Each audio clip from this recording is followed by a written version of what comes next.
Eu tive 2 alunos que eram Red Pill ou Incels, e um deles me deu muito medo. Rapidinho, pra quem não me conhece, eu sou Diana Leite, também conhecida como professora Didi. Eu sou professora universitária e tenho doutorado pela Universidade do Texas. E foi lá no Texas que eu comecei a dar aula para alunos universitários. E antes de começar com essas histórias mais sinistras, eu queria dizer que eu amo dar aula.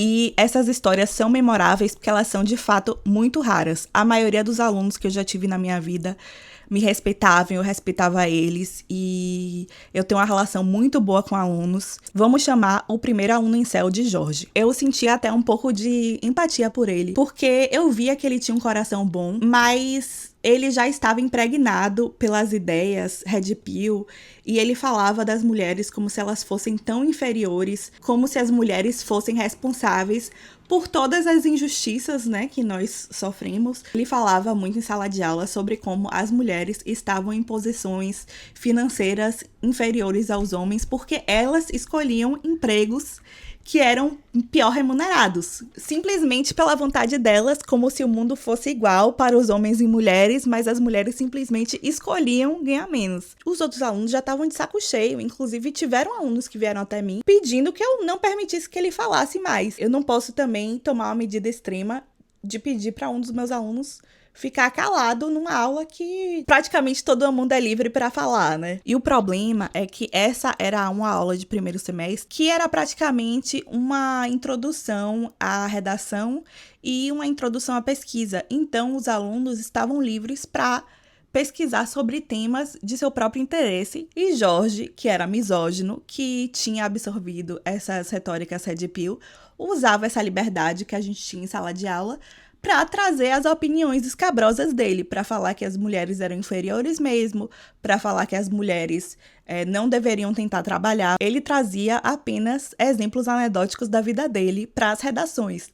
Tipo, eu tava na aula de ciência da computação e lá tinha mais homem do que mulher, porque as mulheres geralmente não escolhem áreas que são mais rentáveis, que dão mais dinheiro. Sendo que é muito mais profundo do que isso, nós temos uma sociedade, na verdade, na qual quando as mulheres se destacam em um campo, esse campo perde valor. Essa questão da diferença salarial de profissões e a relação disso com gênero e outras identidades é muito complexa. E depois de muito tentar argumentar, eu falei pra ele, olha, tudo bem, você pode fazer esse argumento, agora você tem que trazer fontes primárias, fontes de artigos, fontes de jornais, não fontes das pessoas ao seu redor anedóticas. Eu chegava ao ponto de que eu tinha que explicar assim, olha, essa é uma aula de literatura, a gente trabalha com texto. Você não pode entrevistar pessoas e usar isso como fonte no seu trabalho. Se você quiser fazer isso, você vai ter que ir para antropologia, para outra ciência social,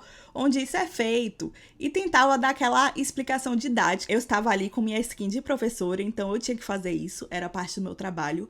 Mas era muito frustrante. Uma das muitas atrocidades que esse aluno falou para mim foi dizer que eu era a prova viva de que as mulheres escolhem profissões piores porque eu era professora. Quer dizer, eu tento ajudar o aluno incel e ainda levo um scald desse. Enfim, é isso. Ele tirou nota baixa porque ele não conseguia compreender que ele precisava de fontes acadêmicas confiáveis em uma matéria universitária e que as fontes das vozes da cabeça dele e das pessoas ao redor dele não iam funcionar. Agora eu vou falar da minha segunda experiência com o aluno Red Pill. O que eu acho estranho é que esse aluno era um aluno que eu achava ok em sala de aula. Ele participava bastante, ele falava bastante, mas não era de uma maneira que interrompesse o fluxo da minha aula. Eu sempre encorajei os meus alunos a falar livremente em sala de aula, até porque a argumentação, a discussão era uma parte importante de algumas matérias que eu dava. Na verdade, eu sempre gostei de alunos que falam mais, que respondem as perguntas que eu faço, porque às vezes eu, como professora, sentia que eu tava falando sozinha. Enfim, então esse aluno era tranquilo, nada demais, questionador, mas eu também sou questionadora, até aí tudo bem, gosto de alunos que são questionadores também, faz parte do aprendizado, na minha opinião, mas eu nunca senti que esse aluno passou dos limites. Nos Estados Unidos, como professora, além das aulas, eu tenho que dar office hours, que são horários durante a semana que eu fico no escritório esperando e os alunos podem vir até mim para fazer perguntas, para conversar sobre a matéria, os alunos vêm e é uma ferramenta pedagógica importante. Eu acho muito legal e acho que a gente podia ter isso no Brasil também. Talvez algumas universidades ou algumas escolas tenham, eu que não sei. Esse aluno nunca tinha vindo pro meu office hours, mas muitos alunos também vêm 1 ou 2 vezes no semestre, até aí tudo bem. E ele chegou com as 2 provas dele na mão, a primeira e a segunda. Eu falei pra ele que não ia falar sobre a primeira prova, porque já tinha passado o prazo, e ele tinha tirado uma nota boa. E tudo bem, eu acho que isso é direito do aluno também. A prova era toda aberta, ele podia fazer alguns argumentos ali, só que eu não achei que ele fez nenhum argumento válido. Inclusive, eu achei que eu fui muito fada madrinha das notas. Tinha uma professora supervisionando minha matéria, porque essa foi uma das primeiras aulas que eu dei e eu ainda estava num estágio de supervisão. Ela, inclusive, falou pra mim que eu dava notas muito altas e que eu precisava ser mais rígida. Esse aluno pediu pra eu explicar todas as anotações que eu fiz, tudo que estava escrito na rúbrica. E geralmente eu sou muito paciente com meus alunos. Nos primeiros 20 minutos para meia hora eu tava super tranquila, tava explicando tudo para ele. Só que depois que eu expliquei tudo e mantive as notas que eu tinha dado, ele começou a falar mais alto, ficar mais agressivo e questionar tudo que eu tava falando um por um. De uma forma meio metódica até. No começo eu fiquei apenas constrangida, mas depois ele começou a aumentar a voz. E vamos nos lembrar que eu sou uma professora mulher, latina e de 1,60 m, discutindo com um aluno que é um homem de peito cabeludo de, sei lá, 1,90 m. Se ele quisesse bater, eu ia apanhar. A minha sorte foi que o lugar que eu recebi os alunos era um escritório compartilhado que tinham vários cubículos. E sempre tinha mais de um professor. Era um lugar que nunca estava muito cheio, mas geralmente tinha alguém. Depois de bastante tempo, mais de 1 hora, esse aluno começou a se exaltar de verdade, assim, falar bastante alto e com um tom ameaçador. E chegou ao ponto que uma colega bateu assim na paredinha do meu cubículo e perguntou de maneira bem ostensiva se eu estava bem, se eu precisava chamar alguém. Eu fiquei até nervosa falando, meu Deus.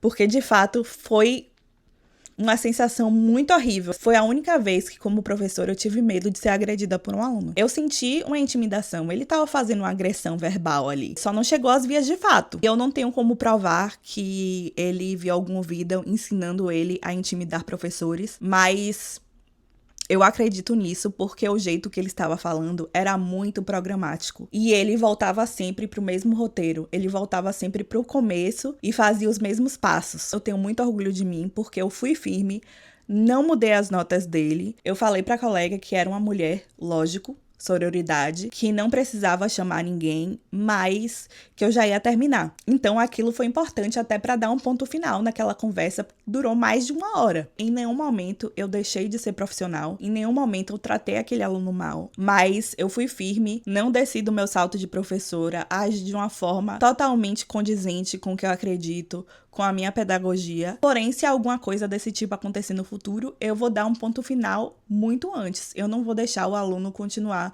falando alto comigo, me intimidando, me desrespeitando dessa maneira por mais de 1 hora, como eu deixei. Foi uma inexperiência minha, porque eu sentia que era mais importante fazer o meu papel de professora e explicar tudo quantas vezes o aluno precisasse do que me proteger. E, com certeza, o objetivo daquele aluno não era aprender, era me intimidar até que ele conseguisse o objetivo dele, que era aumentar a nota.